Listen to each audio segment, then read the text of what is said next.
perspiration is considered a sensible loss? Perspiration? No. Insensible. Insensible. You can't measure it. Okay, so only... No, these are saying the way that you can lose fluid. This is not under insensible is not under perspiration. Gotcha. Okay? But I want you to know because it's going to come up, all right, during the test. Insensible water loss. Are we clear on that? We're good? All right. Now, of course, you do need to know the different verbiages as it relates to fluid imbalance or your fluid not being well portioned out throughout the body. Hypovolemia is a word you're going to see frequently. Of course, that means you have inadequate fluid in your body. Dehydration, same thing. Third space, fluid shift, etc. These are basic terms you should be familiar with already. All right? In this slide, what it's talking about here is what goes in should equal what comes out. So if you take 2,600 of fluid, your output should be about the same. Should be about. It's not always exact the same. Physicians are very strict in terms of intake and output. That's why on your flow sheet, you want to make sure you have an as accurate assessment as possible as to what you document intake and what you document output in terms of output, because that is going to determine the care that you're going to provide this client. Does that make sense? Jackie? No, I'm good. You're good? All right. So what goes in should kind of match, for the most part, what goes out. All right. Do not play with me on the electrolytes. I'm not going to spend time on this. It's pretty much self-explanatory. Do not play with me on the electrolytes. Don't focus only on what's on the PowerPoint. Because in addition to knowing that the potassium is a chief regulator of cellular enzyme activity and water content, what else should you be concerned? What else should you know about potassium, for example? Its role on the body. Very important. And also muscle and stuff like that, okay? So pay attention to the roles that each electrolyte plays. It is spelled out very detailed in your book. Page 1673. Thank you. 1673. Okay, don't play with me. All right. Homeostasis, I can't stress this enough. The body is always trying to maintain balance. That's the word homeostasis. Please make sure you read carefully, because there's homeostasis and then there's hemostasis. Okay? What is hemostasis? Okay, so if you don't pay attention to the verbiage or the wording, you might answer the question incorrectly. Okay, so there's homeostasis, which is talking about balance, and then hemostasis is different, all right? And the organs that are involved in maintaining the, keeping the body well balanced are all listed out in here. Now, I know I'm going very quickly. You see here, I'm not going to spend time on it, but I do want you to make sure you understand it. I'm going to get it in. Okay. Calm down, breathe. Osmolarity of the solution. You need to understand this definition because it is very important in terms of the IV fluids that you're going to provide to the patient. Okay? And each patient or a patient will get an IV fluid or a type of IV fluid depending on what's going on with them physiologically. So isotonic, and we're going to go more in depth when I talk about IV fluids. Same, hyper, greater, and then of course hypotonic is lesser concentration. Basic stuff, you better make sure you're familiar with them. I'm not going to spend time on this because we already, I know Dr. Sullivan drilled acid-base balance to you guys, the basics of it. I'm trying to go, and we did some stuff yesterday. Make sure you are familiar with the terms because sometimes they'll say fluid volume excess, which is the same thing as hypervolemia or overhydration, etc. Everything related to fluid volume excess, these are the terms you would see. Make sure you are familiar and you understand them. Edema, you see that in a person with fluid volume excess or hypervolemia. All right? All right. Electrolyte imbalances. Now, this right here. Hopefully this thing will stay still. On page chapter 41 page. What's the page number that goes straight into the Electrolyte imbalances. 1679. Thank you. 81. That's it. 16. 81. Electrolyte imbalances. 1679. Yeah, 81, 89, 16, 81. Starting on 1679, do not play with me. While you do need to know the normal values of these electrolytes, and not limited to the one listed here on the PowerPoint, you need to know the signs and symptoms associated with each of these electrolyte imbalances. Let me say this again. You need to know the signs and symptoms associated with each of these electrolyte imbalances, what are the causes of these electrolyte imbalances as well, right? So for example, hypo and hypernatremia, sodium may be lost through vomiting, diarrhea, fistula, sweating, and certain medications such as diuretics. That's why that's some of the causes. It's not limited to this, but these are some of the main causes, right? They give you the ranges. Make sure you know the ranges, of course. Now, what I want to draw your attention to is some of the causes. There's a repetition of what's causing the low balance of these electrolytes. In other words, what do you notice is repetitive as a cause of hyponatremia, hypocalcemia, hypomagnesium, etc. For the low, what's causing the low electrolytes? For example, low sodium electrolyte, low potassium, and low phosphate in this book, and low chloride too. Diarrhea is actually one of them. Diuretics. Now, let me ask you something. Okay, we remember what diuretics is, right? What is it, a diuretic again? I forgot. That the PP pill, right? Good. Now, since diuretics can cause a loss in potassium, it can cause a loss in phosphate, it can cause a loss in chloride, and what's the other one? Sodium, right? Let me make sure I write this down clearly. Potassium, phosphate, what else? Chloride. What else? Did it say that was it? Sodium. And sodium. Okay, sodium. Question for you. Of all of this, you have a patient who's on a diuretic. Of all of these potential losses of these electrolyte losses, which of these electrolytes would you be most concerned about? And why? Potassium. Really? Potassium? Why? Heart circulation. You see? Okay. Don't play with me. You see how y'all answer that confidently with no problem? Good. Potassium, because of the heart, the impact they have on the heart. And it's not to say the others are not important, but when your patient is on a potassium, on a diuretic, potassium, airway, breathing, circulation, we're going to be concerned. We're going to be monitoring that. This is why if a patient needs to be on a diuretic, but they tend to lose potassium, then they're going to change the diuretic to something called a potassium sparing diuretic, so they don't lose the potassium. Does that make sense?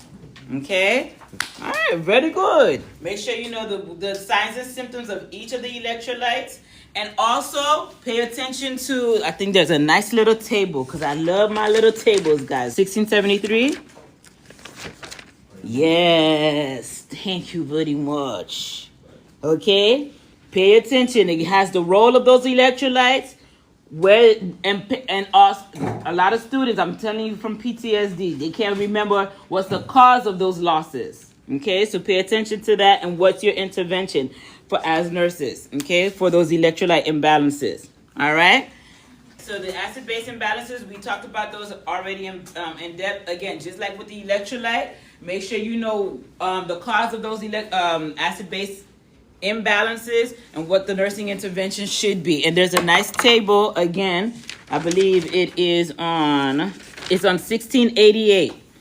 The risk factors for those acid-base disturbances or imbalances, what's the assessment that you are going to, you may see, and then also the nursing intervention, how we're going to deal with it. I talked about it a little bit yesterday. So remember my questions, okay? I will give you the lab values in terms of the pH, the bicarb, and stuff like that. Some of the questions may be to simply interpret that acid-base imbalance. Again, other questions could be the nurse receives this strip or the results, this ABG results, and what's the assessment that the nurse may think, or not think, what's the assessment that the nurse may collect based off of this imbalance. In other words, after she's in, and I won't say what the imbalance is. You're just gonna have values, right?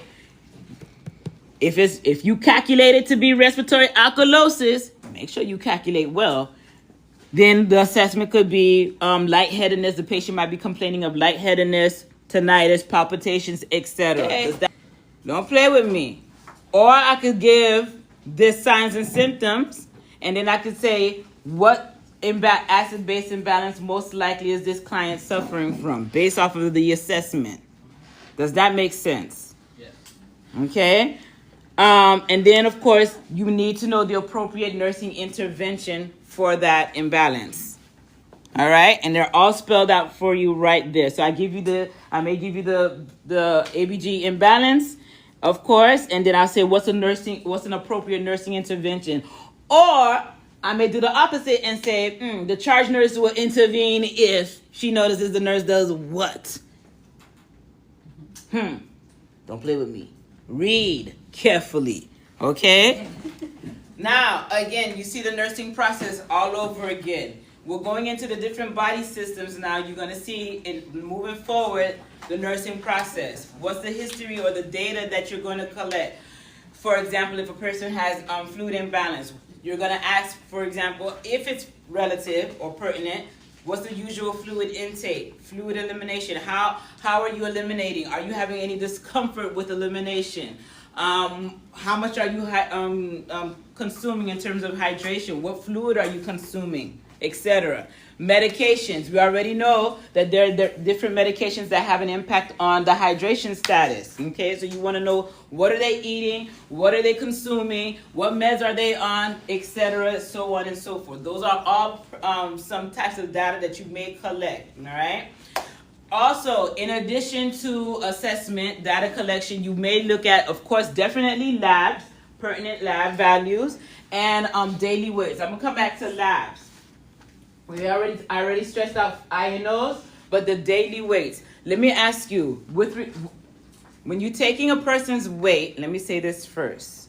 You want to make sure, you will try your best, I should say, to take the weight on the same time of the day, with the same amount of clothing, using the same scale. Same time of day, same amount of clothing, utilizing the same scale. In a hospital setting, what's the preferred thing to do? Because there's these beds that you can weigh the patient in the bed. You want to make sure you zero out the bed before you put the patient in the bed. Very important. That is, the bed is zeroed out. Okay?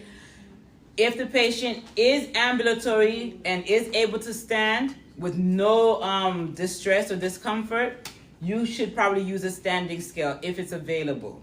Okay, but if you're going to use the bed, just make sure you zero the bed so that you can get an accurate rate as much as possible, because again, a lot of the treatment is going to be weight based, and if you have an inaccurate weight, then your treatment plan is going to be not so effective or ineffective for the client. Does that make sense? All right.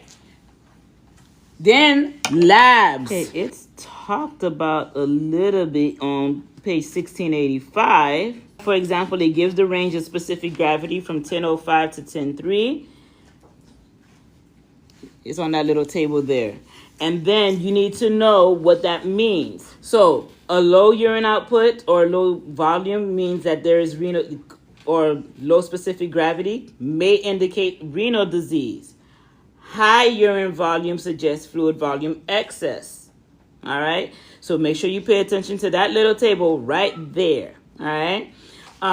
Which page? It's on page 1685 in the table, and it's also in the literature as well, under the hyphen where it says urine pH and specific gravity, normal ranges. Now, I will tell you again, you see how the book, it has it here as 1005 to 1030? Some ranges goes from 1010 to 1020. If I want something, no, I will, for the most part, in my exams, I will put the reference range. But again, I want you to make sure you have an idea of what the normal ranges, give or take, should be. Is that understood? Yes. Okay? So, again, an increased urine specific gravity, that means it's there's dehydration, there's maybe vomiting, diarrhea, maybe heart failure. Decreased urine specific gravity, that's what you mean, that's what you see with renal damage. That means they're retaining, so there's overhydration. They're probably retaining fluid. So let me make sure y'all understand. So Janaya, what's the normal specific gravity again? 10.05 to, I forgot the 10.30. Okay, if you have a patient whose specific gravity is, what does that mean? Then that means that they have, yeah. Wait. Oh, Urine output. huh? If it's, Low urine output, and then if it's renal, then so what is, okay, low urine output. Let's break it down a little, elaborate a little more. What does that mean? If they have renal damage, then what could that potentially mean also? What does that, is fluid what? Retention. So you can expect to hear crackles maybe because they are retaining fluid. They're in fluid overload. Does that make sense?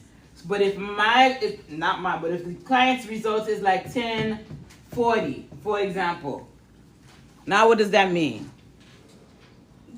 it's too much. Say it again. Yes, dehydration. So they're urinating a little too much. They're probably vomiting, so they're losing fluid. Are we clear on that? No, Cornelius? No, You don't get it? I don't know. I'm In the book? In the book on page 1685. I'm looking at the box. I don't see all this stuff. No, no bugs. On the bottom, right here.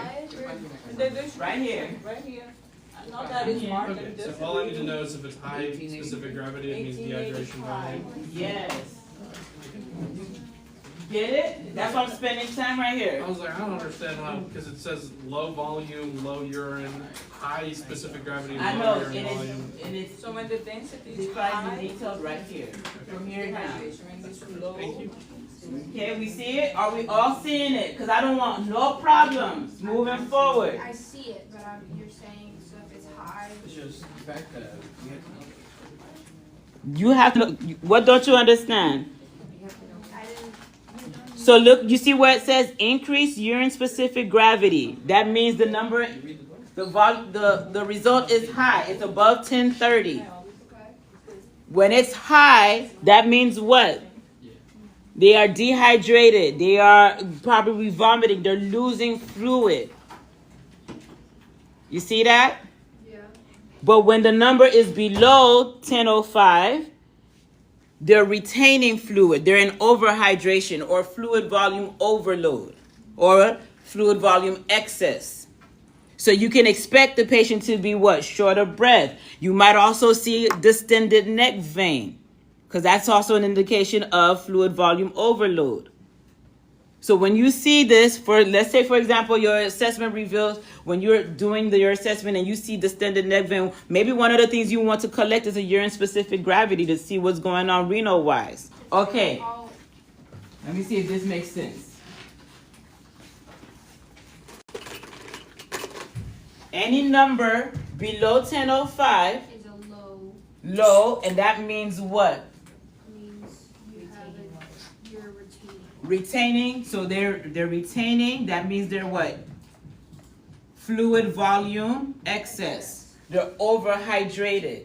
So you're gonna see the signs and symptoms of excess. Yes, Chanel. Diabetes insipidus? Okay, tell me about diabetes. Is that what that is then? No, diabetes insipidus, you need more than that. They would collect this lab, Oh, okay. okay, but you need more than just that. For more than this for diabetes insipidus. Okay. Because they're dry inside, really. That's how I remember DI. Okay. Okay? They'll probably be right up on the other side. Okay. Okay? But when it's above 1030, again, what's happening now on the opposite end? You're dehydrated. Dehydrated, you're vomiting. Okay, so your fluid volume, decreased fluid volume. Okay? Does that make sense? Yeah. So you look at the lab value. I may or may not give a reference range. Okay? But look at the lab value. Now, sometimes I may give a reference range, and the reference range may say something like 10 to 1020. Okay? If the reference range says 1010 to 1020, the same applies. You just know that starting at below 1009, that's when we're going to look for fluid volume excess. Makes sense, right? Does that make sense? Yeah. If I give a reference range. Wait, so retaining IVE is Fluid volume overload. okay. Because you're retaining the fluid, Okay. right? And then VF is low. Cool? 1010 to 1020 would be normal, correct? Or would that? Yes, but if I give that in a reference range in the scenario, Okay. okay? Your book says 1005 to 1030. But you're saying if you I give just a realized reference range it's of measuring 1010 to concentration. 1020, then 1010 would be low and 1020 would be The 1020 would be the high. If that's the range. Yes, if I provide a reference range. Okay? Are we cool now? Nah, I'm I understand. I just saw where it said that it's the concentration of the urine. Oh, well, That yeah. makes more sense to where when it's high, you're dehydrated. when it's Yes. Okay? Your book should also talk about BUN and creatinine. Going back 1684. Increased BUN, again, found with impaired renal function, diabetic ketoacidosis. It also is found with burns as well. Okay? And then increased creatinine, again, is found with impaired renal function, heart failure, shock fluid. In the spiral book, the case study book, in the back of this case study book, it's also the lab values are there in the spiral book. Not the notebook, but the spiral. The lab values are also available there. Okay? And make sure you know what each imbalance means. Make sure you know the approximate normal ranges of these labs values, because they are there. If you don't see it in the book, you look in your spiral book as well. Approximate normal ranges of these labs values, because they are there. If you don't see it in the book, you look in your spiral book as well. Okay? Now, of course, after you collect your data, you do your nursing analysis. Y'all better make sure y'all remember how to formulate an appropriate nursing diagnosis, okay? So, because I'm gonna go back to that again. So make sure you know what your actual versus your risk for nursing diagnosis, and that they are appropriate for. So if you have a patient whose BUN is 1050, is an appropriate nursing diagnosis risk for dehydration. Yes. Yes. No, he's already dehydrated. Thank you. So it'd be Oh, it wouldn't be a risk for. It wouldn't be risk for. he's already dehydrated.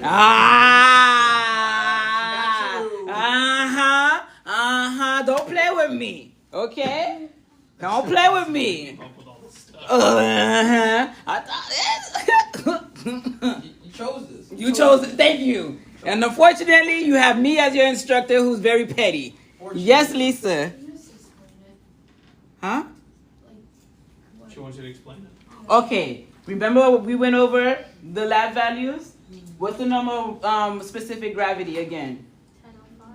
1005, 1005 1030. to 1030. Now you know we say 1005 and 10. Yeah, remember the decimal point after the 1. Okay. All right. And remember when it's below here, what is it again? When it's below 1005, what does that mean? You're retaining fluid. And you have fluid volume excess. Retain, okay, whatever. Fluid volume excess, right? Okay. But when it's above 1030, what does that mean? Dehydration. You're starting to dehydrate. Once past 1:30, you're dehydrated. Yeah, but at 1:30, you're You're getting there, so you're at the cusp. But we're definitely still That's monitoring. why she's saying that if the specific gravity was 1050, then they're already dehydrated. You're past the point of no return. Almost. I mean, that's the hope. That's the I'm saying, like, right. It's no longer a risk. Yeah, like Diabetes insipidus. you're not at risk for you. You are a dehydrated. That's triggering. That for real. Does that make sense, Lisa? Because you are, since anything above 1030 means that you are dehydrated. So it would not be appropriate to give a diagnosis of risk for dehydration. That's that man. That's it. Yes. Instead, it would just say dehydration related to whatever the assessment Specific reveals. gravity, Okay. No, as evidenced by the specific. specific gravity of this.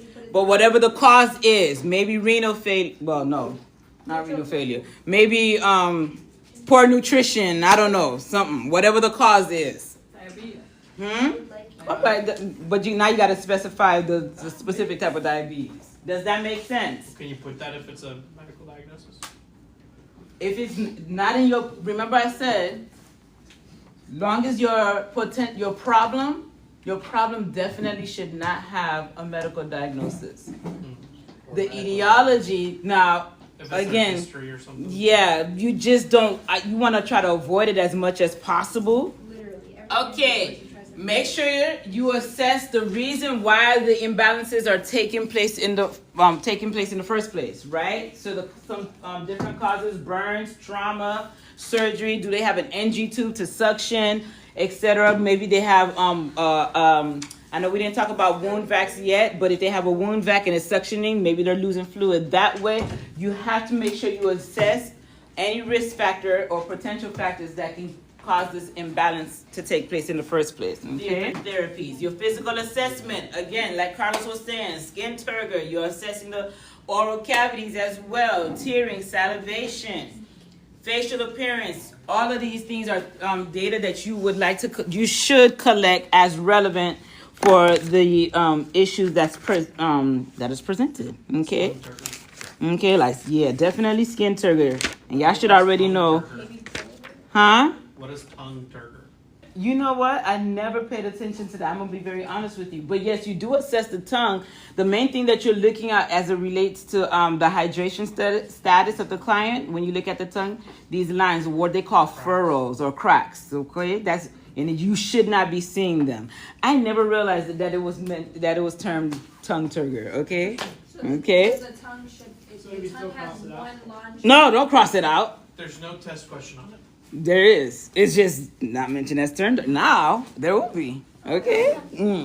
No, but seriously, you do need to know that the cracks of the tongue. Well, there should not be any cracks. There should be one longitudinal Line, in other words. And know the causes of the tongue turgor or poor tongue turgor. Sodium excess. Okay. All right. Tearing, salivation, edema, all of those. So that nice little table right here. Y'all better pay attention to it. 1683. And note the causes. What are some findings that you would note for these abnormalities? Like body temperature, a temperature above 101. Pyrexia. Oh, not you remembering these terms. Therapy. Everything else is pretty much self-explanatory. Okay? Because I do not want you to play with me on this. On page... Starting on page 1693, you see they're talking about giving IV fluids. That table, 41.7, make sure you know it well. On 1694, table 41.7. This is what I was talking about with regards to the osmolarity and isotonics and hypertonic and stuff like this. This is why. You must know the different types of IV solutions available, okay? Now, there are more than this, but at this level, we're going to focus on this. Isotonic solutions, of course, they are basically the same as the body's plasma. So you need to know, like for example, 0.9% normal saline, when would you give it? It's used for situations like Hypovolemia. for hypovolemia, for metabolic alkalosis, yes, hypercalcemia, but notice with regards to the sodium, it has to be mild hyponatremia. Mild. So what's the normal sodium level? 135 to 145, okay? And now if you have a person whose sodium level is like 133, 132, you know, yeah, it's a little low. We don't want it any lower, right? Because it could cause other issues. We're going to give you some 0.9% normal saline. Don't play with me, Alejandro, okay? However, if there's, like now if the sodium level is like, I don't know, like 120, 119, okay? We're not playing with you, okay? So we'll give a different type of solution, but I'll come to that after. I need y'all to make sure y'all highlight this because I don't want y'all giving me no problems. Please be the first cohort that doesn't give me this problem. With regards to the 0.9% normal saline, it's also used with administration of blood transfusions. And I'm going to come back to that. Ooh, I seen that. Yes. Don't they? My patient last week. They gave, when they were hanging blood? Yeah, they Yes. were doing a transfusion. Only thing that should be when, Transfusion first, and then the saline was to follow. yes. It's in a Y point, and we're going to talk about that. Okay? 0.9% normal saline. Note the uses, including that it is usually administered or it's hanging next to the blood. Okay? With the blood. When you give blood administration, with blood transfusion. Okay. Okay? I'm going to come back to the porqué. We're going to come. Calmate. Rico Suave. Oh, yeah. And I said it right? Okay, I don't know. Lactated ringers, again, it has multiple electrolytes. And again, note that is used to treat hypovolemia, burns, fluid loss from GI sources, etc. Just note that with the lactated ringers, it's lacking in magnesium. I want you to pay attention to that. So a patient who is hypomagnesic or has low magnesium levels, you are not. They probably won't benefit from LR. In other words, okay, unless they're going to give the physician decides to give an infusion of magnesium sulfate, for example. Hypotonic. This is 0.33 normal saline. This is the one that gives normal sodium. It gives chloride and free water. This is what they're probably used for those who are hyponatremic. Now, the 0.33 is typically given in critical settings, not a regular med-surg unit or whatever, because it's very potent, okay?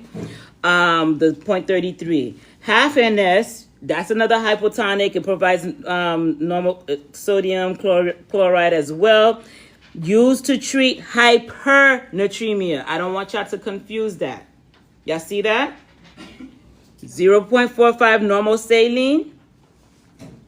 Often used to treat hypernatremia because it contains a small amount of sodium. So I don't want you, when I put in a lab, a patient whose lab value is like, I don't know, a sodium level is like 120, and then what would the nurse expect? You are not expecting an order of half NS.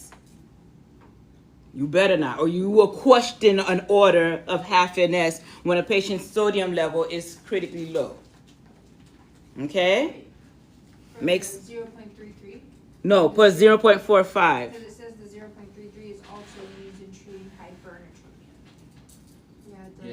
Yeah. Oh, it does. That is true. She said anything, she would've messed us up on the. I sure no. I would have read it again. It says, I would. Used in treating hypernatremia, but the other one, the 0.45 says often used to treat hypernatremia because it's contained, like you said, it's small. It's small amount. I'm gonna come back to this. Plasma sodium while not allowing it to drop too rapidly. Right. So one allows it to not drop too rapidly. Too rapidly, and it doesn't give enough sodium. It's not going to provide, the half NS will not give them enough sodium to replace what's lost. Okay, So I just make a note that it won't give them enough to make. for the half NS, yes, for the half NS. So Okay, you would still initial question, right? The half NS if their sodium level is low. So will not give enough to replace or replenish? For the half NS, yes. I'm gonna come back for that 33, and now I'm gonna look that up. Okay, the hypertonic again. This is with the 5% dextrose. This is what you would give to replace electrolytes, expanding vascular volumes, give fluid and calories to the body, etc. And the 5% dextrose with normal saline, used to treat for situations such as SIADH. And maybe treat hypovolemia if the plasma expander is not available. So the plasma expander has to be available. I'm gonna come back for the treatment for the 0.33 because now I'm gonna question that. Now, with regards to the devices, because I do not want any problems. When a patient has a vascular device and they come in various types, you have the peripheral IV, which is not listed here, but it is in your book. This is like the short catheter. Regular nurses can insert the peripheral IV, and it's in your book. This is like the short catheter. Regular nurses can insert the peripheral IV, and it comes in different gauges. With the pre-IV or peripheral IV, they come in different sizes. Just note that, for example, some of the sizes off the top of my head, You know what page the peripheral IV is on? 1695, it starts talking about it. Sorry. Okay, all the way up to 1696. It goes from, they have, now nobody even coming with me with a 14 gauge, but it goes from 14 gauge all the way up to 20, I want to say 24, sometimes even 26 gauge. Okay, so I've seen that. But let's just say, for lack of a better term, up to 24. The smaller the number, the bigger the needle. Now 14 and 16 gauge, this is what they use like for like when you're doing blood, donating blood and stuff like that, and some big old needles that they'll use. Typically, when we insert IVs to like for fluid administration, for example, you will start off usually around an 18 gauge. And then the pediatric, it gets smaller to pediatric levels, like a 24, 26. They're very small and tiny. Okay? So just make sure you know the smaller the number, the bigger that needle is. All right? Now, also with regards to care, of course, you will follow facility protocol. Okay? Because each facility or each unit, they have their different protocols in terms of when you should be changing the IV, the peripheral IV, when you should change the dressing, etc. for infection control. But in your book, for the purposes of this book, okay? Maybe NCLEX too, but you want to change it. Notice what it says. The routine rotation of insertion sites is usually between 72 to 96 hours. In other words, you're changing that IV, the site, starting a new one, removing the old one. Once it's 72 or 96 hours, you remove it and restart a new one. Okay? But there are facilities that say if it's still functioning well, it flushes well, for example, the dressing is clean, dry, and intact, leave it alone. Again, that's different facilities are specific. All right? But for the purposes of this book, this test that I will be giving you, you want to change it, especially when it's past 96 hours. The things you need to look out for, complications. You must be familiar with the terms, with the complications, and they're spelled out for you right there. Phlebitis basically means what? Inflammation of the vein. Inflammation of the vein, okay? If you see the patient should not be in pain. The patient, there should not be any, there could be a little bit, maybe mild discomfort. I mean, if push comes to shove, but it should not be uncomfortable for the patient. The pain or discomfort should be when you first insert the IV, okay? Maybe because, you know, you're invading the area, right?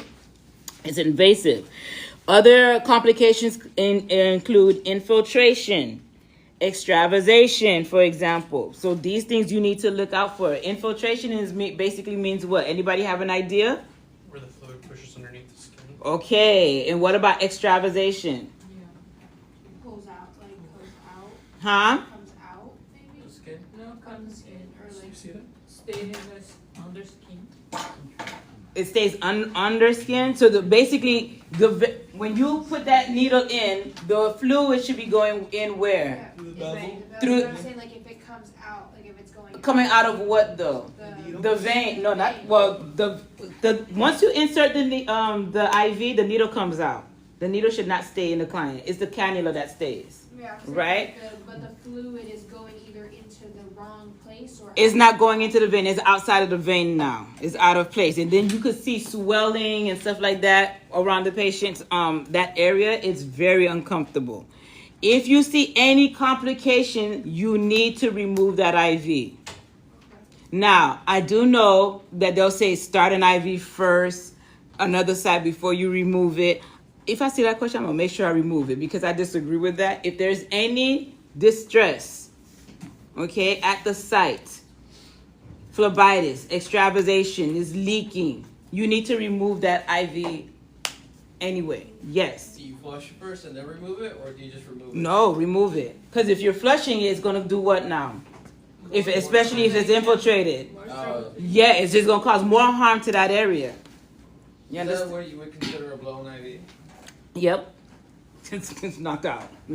Okay? It's done for at that point. Okay?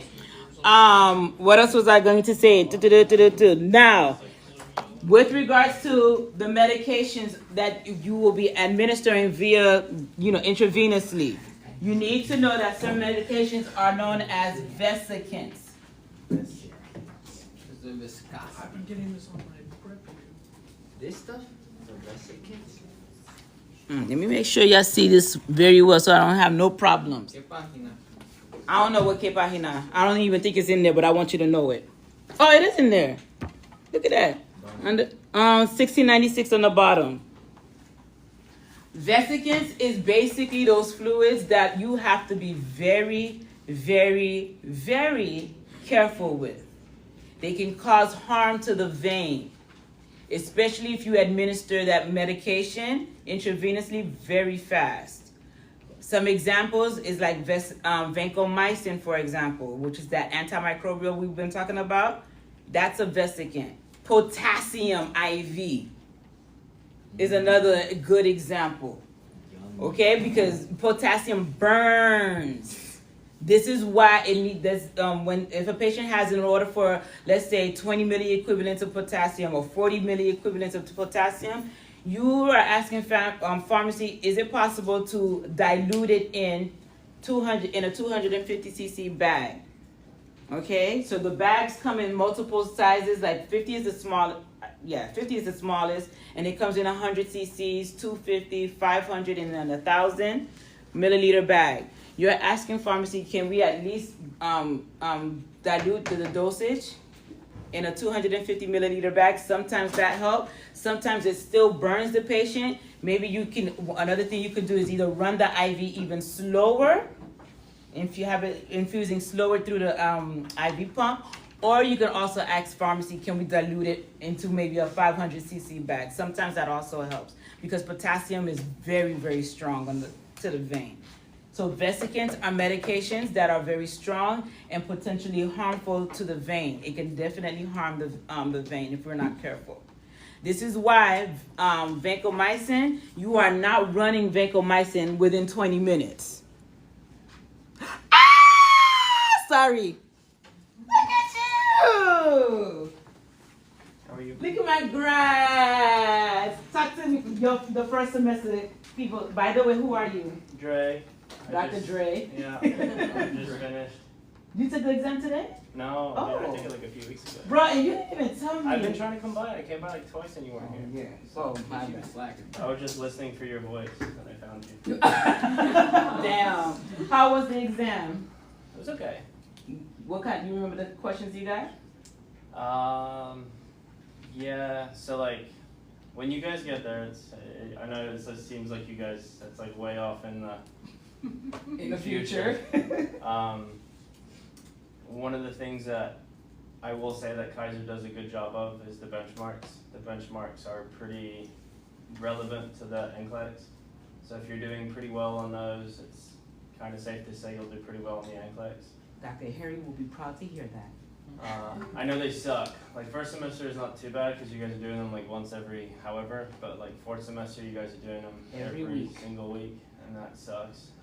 But it also gives you an idea of like where you guys are at, what you're missing, and stuff like that. When you guys get to it, if you guys have someone who has the resource for Mark K lectures, so write it down because those are like the best things you can find. I think I found there's like 21, 22 lectures. Oh, good. Yeah, Mark K is good. And then I can give you my number. You can, or I think you have your number. But I can send it to you guys too when I get to it. But they're like each topic on the NCLEX, but also like what. Like you don't have to know the material. It's just more like how to like test taking strategies and stuff like that. So I feel like I failed when I walked out of there. Not gonna lie. I was a pretty good student like through most of this school. But if you guys don't know how the NCLEX works, the better you do, the harder it gets, right? So at the end of like the exam, I was like, what the fuck is this? Yeah. Did you get a lot of wordy questions? I got tons of priority questions. Oh, So like, yeah, so those are considered like high level questions. So again, like if you start seeing really difficult questions at the end of your exam, it typically means you've answered enough of the ones you needed to pass. So those ones don't count as bad against you if you get them wrong. Yeah. That part y'all don't need to worry about until fourth Yeah, semester. but no, it gets a little worse, and then you guys will be fine. It buffs out. Oh Lord. I work at Longwood ER now, so I probably see some of you Good to guys. see you over there. Yeah, yeah. Look different when you're not in scrubs. Scrubs for real. Yeah. Also, I know that I've already told you guys, when you guys are doing your clinicals, like that is an interview, right? So when I went, like I knew I wanted to be ER through all of school. When I went to apply, there was literally no ER positions available. And then I busted my ass like fourth semester in the ER to the point where all the nurses were talking about me to the director. And then I finally walked up to the director, handed her my resume, and she made a spot for me. Wow. Yep. So just because someone says that they're not hiring doesn't mean that they won't. Again, like if you show up, do your thing, and don't just get your hours. Like I know the first semester is like rehab, so that's kind of like, but some of you guys might like that. You know, there's nurses, so some of you shaking your head like, oh, trust me, It's not that bad. it's pretty bad. Yeah. I know. But yeah, no, just do your thing, bury yourselves in the books. I donated some scrubs upstairs. For those of you who need extra stuff, I didn't burn them like everyone else. Oh my gosh. Oh, how nice of you. Yeah. All right. Well, I'm glad to see you. I got like less than an hour Yeah. to like talk about the rest of the stuff. I'm so happy to see you. Thank you. Leave What? me your number so I can get the I'll stuff just from text you. you. What are you doing? You did it? I'll text you now. I'm pretty sure I did. Oh, okay. No, I don't. Just kidding. Cause I already got a phone I don't even know how to use. Okay. Still. All right, guys. Pics. Let me talk. So we're clear on the vesicants, right? All right. Now I know your book does not mention what drugs are specifically vesicants. I might be nice to you. I mentioned 2. I might be nice to you if I mention a drug and I'll say, oh, it's a vesicant. Thank you. Thank you very much. Okay. Now, with regards to the implanted ports, PICC line. Yes, I want you to know what the acronym PICC stands for. Peripherally inserted central catheter. When you have a client, for lack of time, who is on a PICC line, number 1, it is not most facilities, a PICC line is not inserted by a regular nurse. You have to be trained to insert a PICC line. Most facilities, okay? When a PICC line is first inserted, you do not use unless there's a chest x-ray that confirms placement.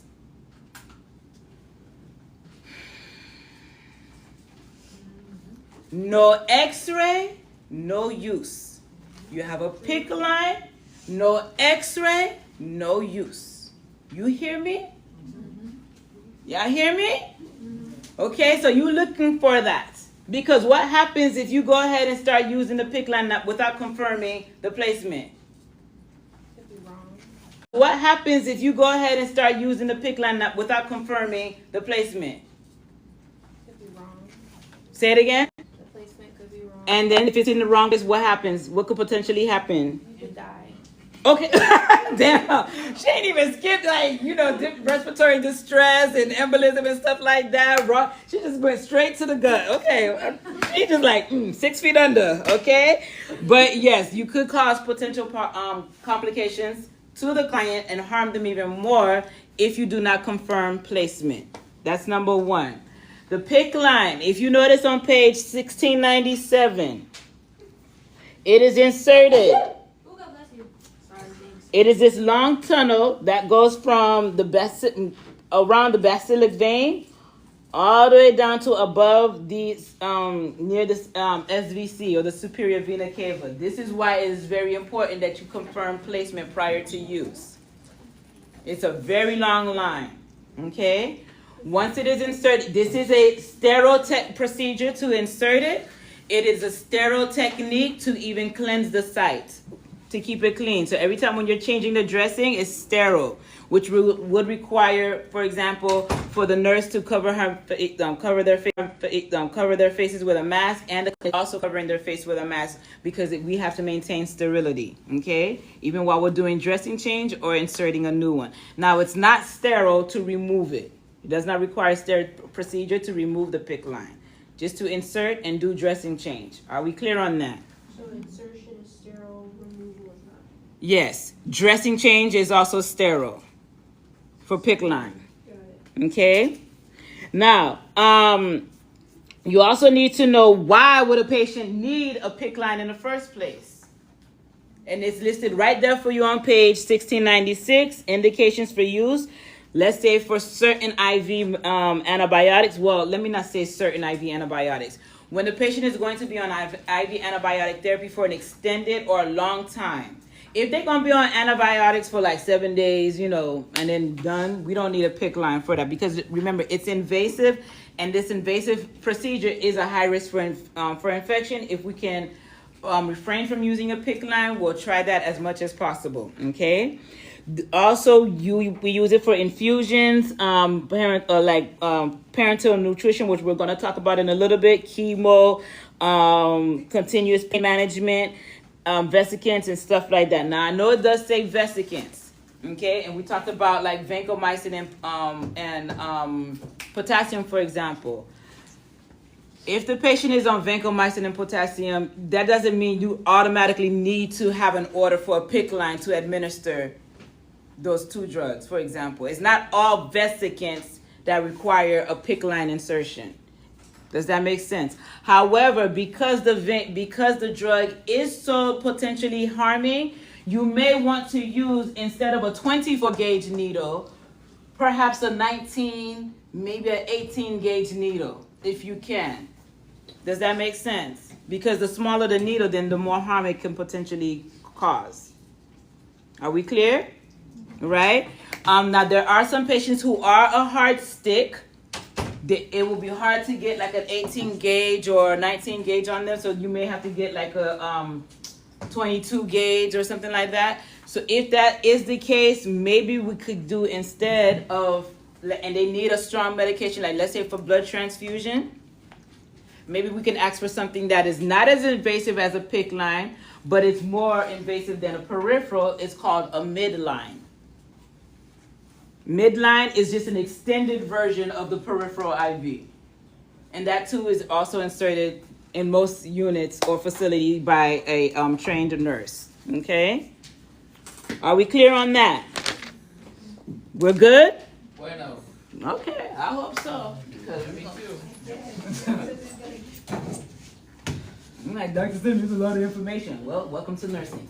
All right, so you have the other different types of ports, which you have the central venous catheter, you have tunnel catheters as well, and implanted ports. And not by you, but however, registered nurses, we just access it with a what's called like a Huber needle, for example.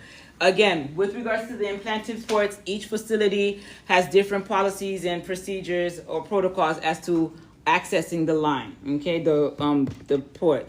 They'll have some facilities they'll allow any staff nurse, registered nurse access it. Other facilities, they want like somebody who's well trained, maybe a supervisor or a specially trained nurse to access the port. It is different for each facility. It depends on what's going on. Okay? When would they use The implanted port? Yeah. Chemo. Okay, for the most part, yes. A person with an implanted port usually is because they're receiving chemo. So that keeps them from getting stuck so many times because, again, remember with chemotherapy drugs or drugs such as those, it has an impact on the veins. Chemo drugs are a vesicant, a very strong vesicant, so they'll do a port instead. Okay? Going back to the PICC line, just know that also the PICC line can be single lumen, meaning there's only one port, or it can be double lumen as well, which means it has two access ports that you can use.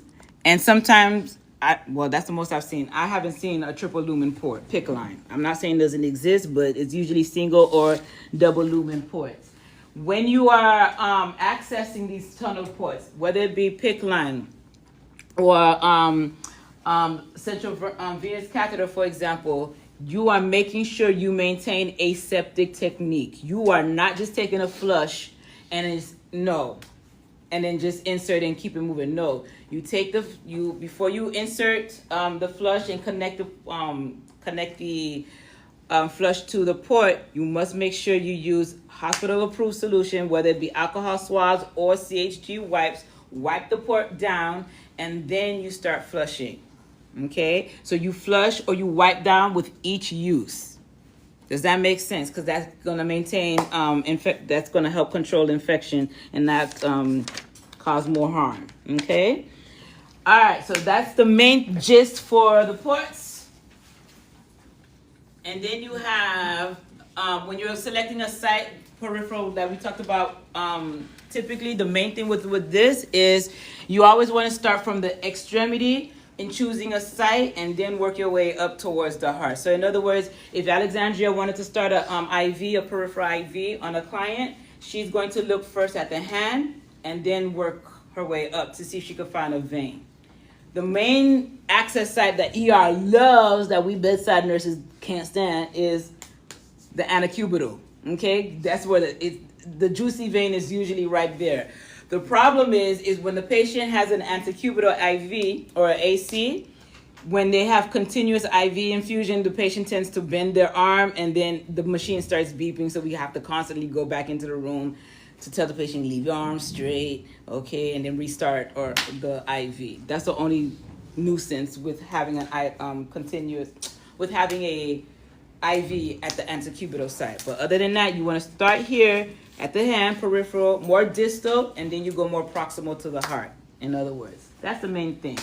Also, when selecting a vein, you want to make sure you note the condition. So there are veins, they call them like rolling veins, okay? Or they look good, but they'll tend to roll, so they might be difficult. Also, for whatever reason, you could see them, and as soon as they see the IV, they hide. Don't ask me why. It is a phenomenon that does happen. I'm like, gosh, okay? So you got to kind of catch it real good.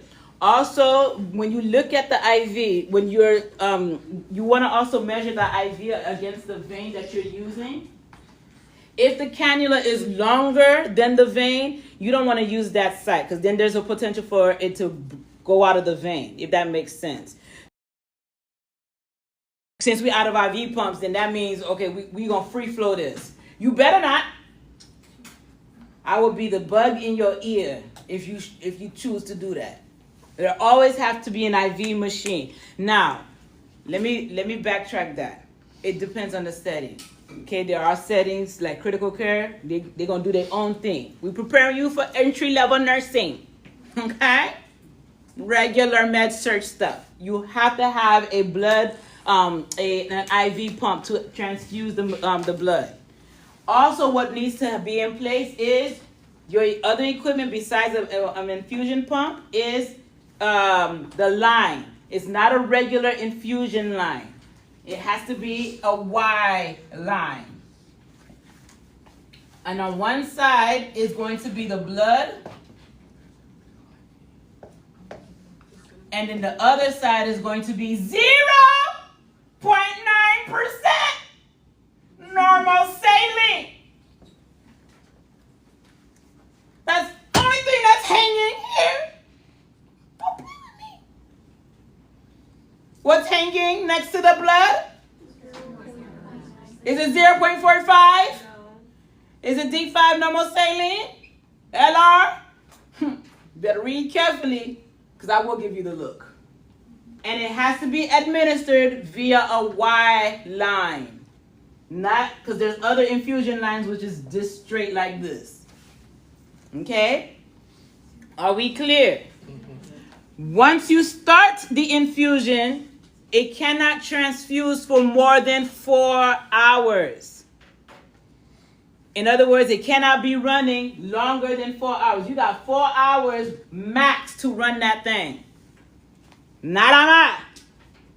No more than that. Are we clear, Mason? Mason, once you get the blood, how long do you have to start that transfusion? Huh? 30 minutes. Once you start it, how long should it be running maximum? 15. 4 hours. Oh no, 15 minutes is for like the check back. I didn't even go to vital signs yet. Okay? How long, what's the maximum transfusion time? 4 hours. 4 hours. You usually transfuse within 2 to 4 hours. Some, depending on the need of the patient, you might see a run over an hour or two, but that patient has to be in critical situation. But it's usually ran over 2 to 4 hours. Yes, Chanel? When we did it last week, well, I sat in while they were doing it. They started it out slow, and so it was like the first 30 minutes or so was slow, and then they titrated it up.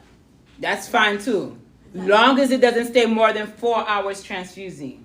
Now, I'm glad you said that. Because of the different types of blood transfusion reactions that can take place, a very prudent nurse that you are in the room for 15 minutes monitoring for any potential complications.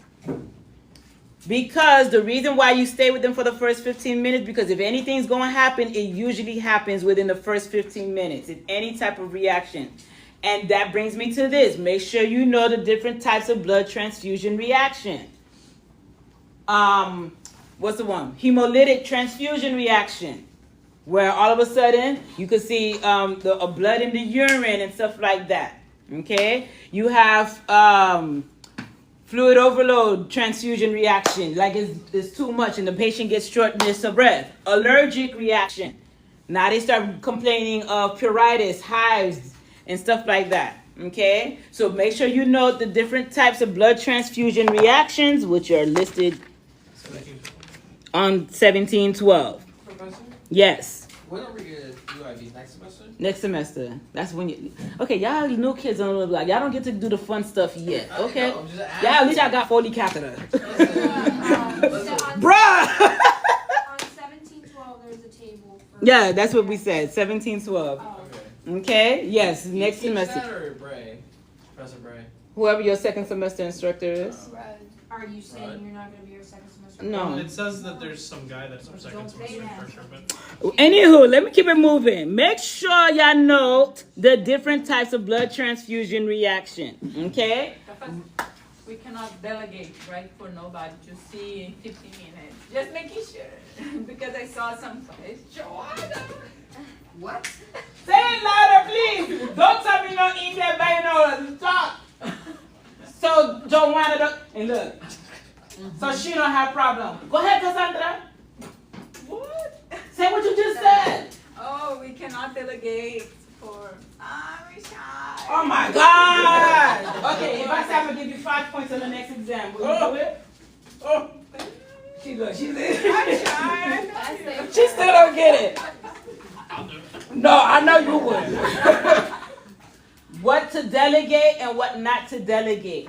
Because this is a critical moment during blood transfusion, you are not delegating any assessment. Even though the patient is still stable, you are not delegating assessment of any type to the LPN. Also, you need to know you need to know everybody's role. LPNs cannot administer blood. LPNs, definitely not CNAs too, or UAPs, whatever they call them, patient care techs, cannot administer blood.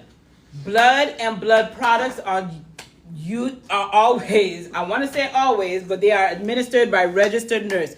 And why I'm hesitant to say always is because there are certain facilities that are, LPNs can be trained or receive special training. Maybe they'll allow it for that reason or whatnot. But for the most part, especially as entry-level nurses, RNs, registered nurses, are the one who's administering blood and blood products.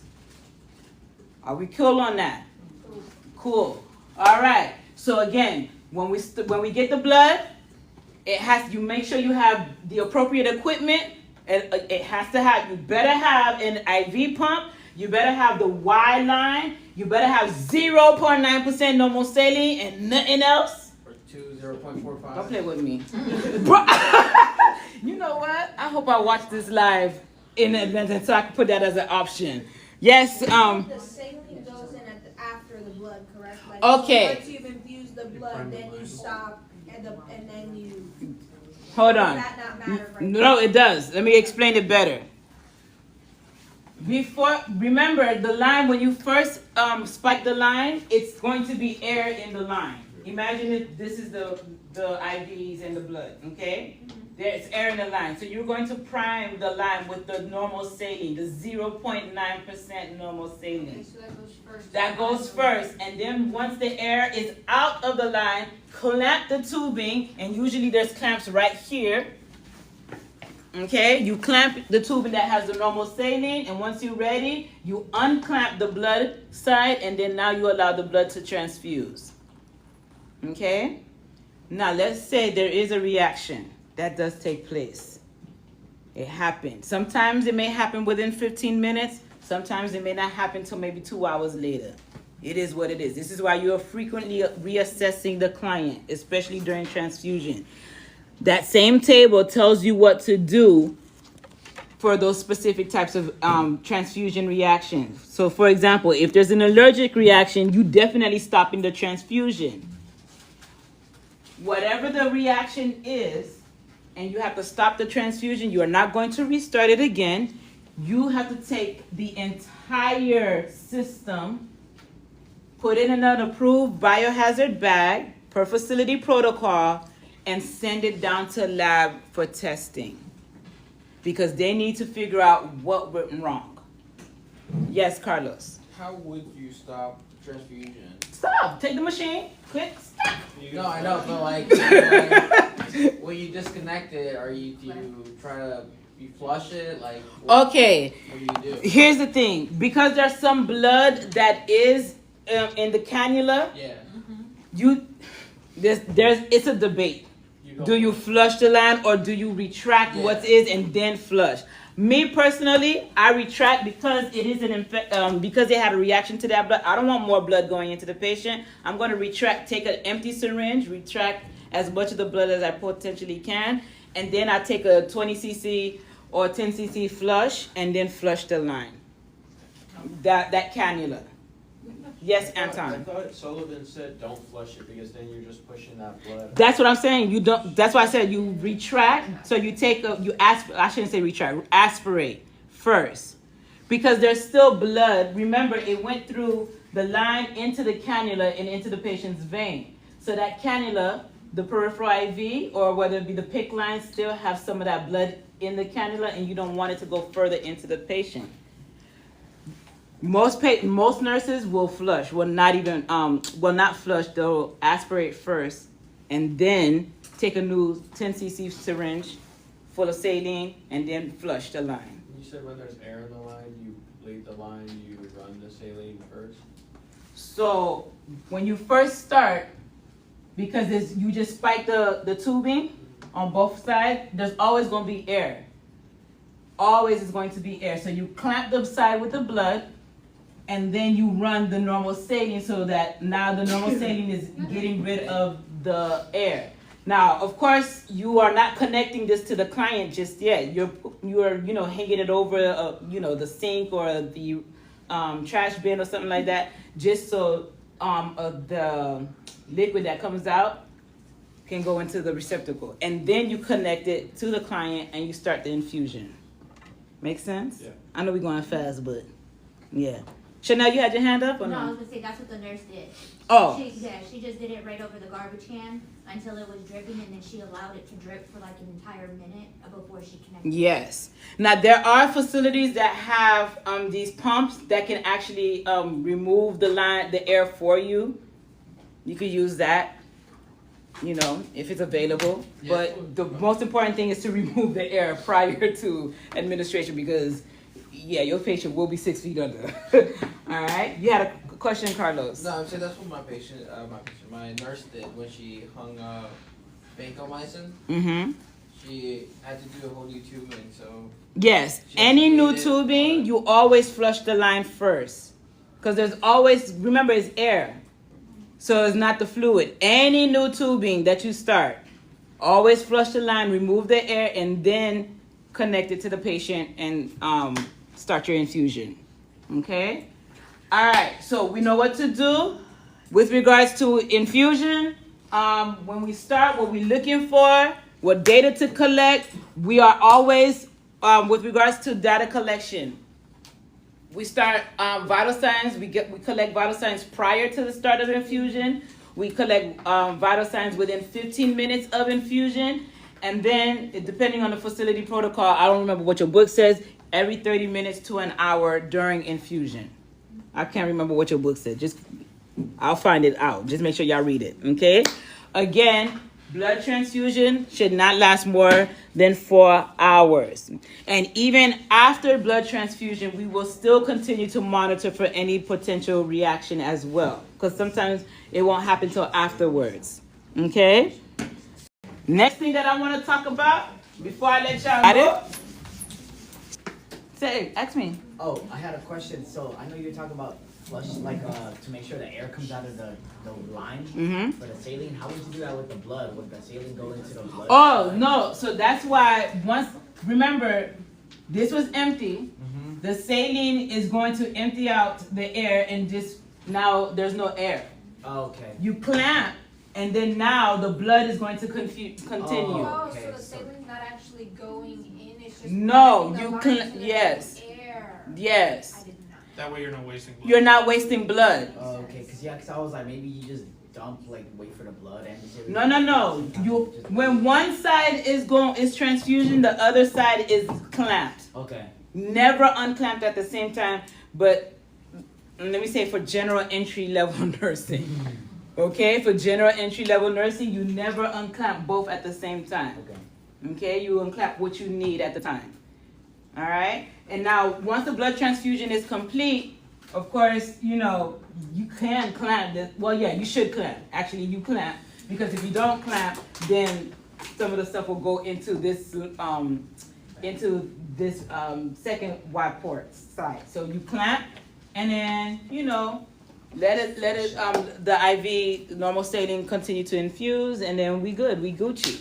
Patient got everything that they need. Remember, you're still monitoring the client even 1 hour or so after transfusion. So after the hour or 3 hours, that's the regular time of the blood.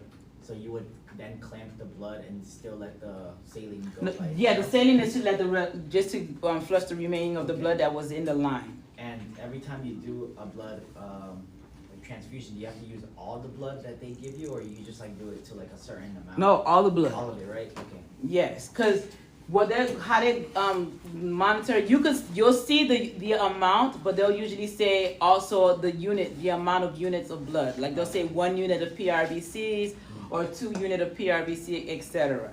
Okay. If you put more blood, you'd have to redo the Y. No, actually you don't. As long as there was no issues, reaction, you can still use the same line. Now some nurses will use a whole new line. You put a new bag Of normal saline? of blood. Yeah, because if this is done, you're gonna need a whole new bag. Clamp it, take off the. But some nurses they'll use a whole new system. You don't have to unless the facility is adamant about it. You can clamp it, perch the line again with saline, and then run the blood. When the second bag, Yeah, you can. because there'd be air in there, no? No. Because remember, it was already free. There was already fluid in the line. You don't have to do it. If you do notice air, definitely clamp the side with the blood. Let the saline take out the air, and then continue. Yes, you might lose a little blood because now you're talking about a second PRVC, right? A second blood bag. So if you do notice blood, clamp the side with the blood, still spike it, and then now get rid of the air, and then reattach it to the client. Okay? If you do notice air in the line.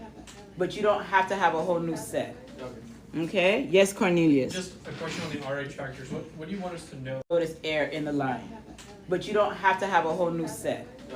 Okay? Yes, Cornelius. Just a question on the RH factors. What do you want us to know about RH factors? Like just positive and negatives, or Positives, negatives. And what page is that, real quick? On page 17, just this right there. That's it.